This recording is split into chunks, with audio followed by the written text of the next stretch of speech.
Perampok lari terbirit-birit saat teller bank panik. Awalnya serahkan selembar kertas. Ini isinya. Aksi perampokan terjadi di Bank Mandiri di Samarinda, Kalimantan Timur pada Jumat 21 Mei 2021. Pelaku diketahui berinisial JP, 25 tahun.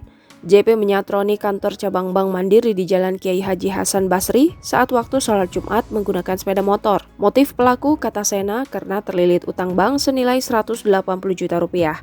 Merasa terjepit, pelaku kemudian merencanakan aksi perampokan. Pelaku kemudian mempersiapkan segala hal untuk memuluskan niat jahat itu.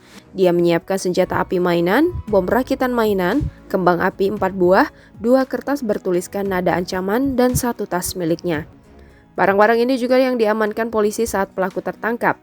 Saat kantor Bank Mandiri dalam kondisi sepi, kata Sena, pelaku yang mengenakan jaket abu dan masker hitam ini sempat dinyatakan keperluannya oleh security. Selaku berpura-pura ingin melakukan transaksi penarikan tunai, JP selanjutnya menuju teller yang berada di lantai 2. Teller meminta identitas dan buku tabungan, pelaku kemudian berpura-pura membuka tas seolah-olah mencari sesuatu.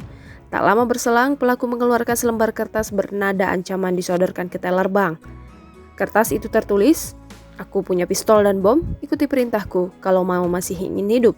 Masukkan uang ke dalam tasku seperti biasa kamu bekerja." Membaca kertas ancaman itu, pihak teller bank berteriak. Lucunya, saat teller ketakutan, perampok itu juga ketakutan. Ia spontan berlari, pelaku yang berusaha melarikan diri dihadang security.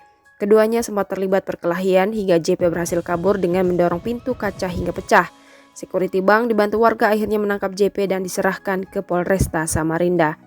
Atas perbuatannya, pria pengangguran itu terancam dijerat pasal 365 Junto, pasal 53 dan pasal 335 KUHP terkait pencurian dengan kekerasan dengan ancaman penjara 12 tahun.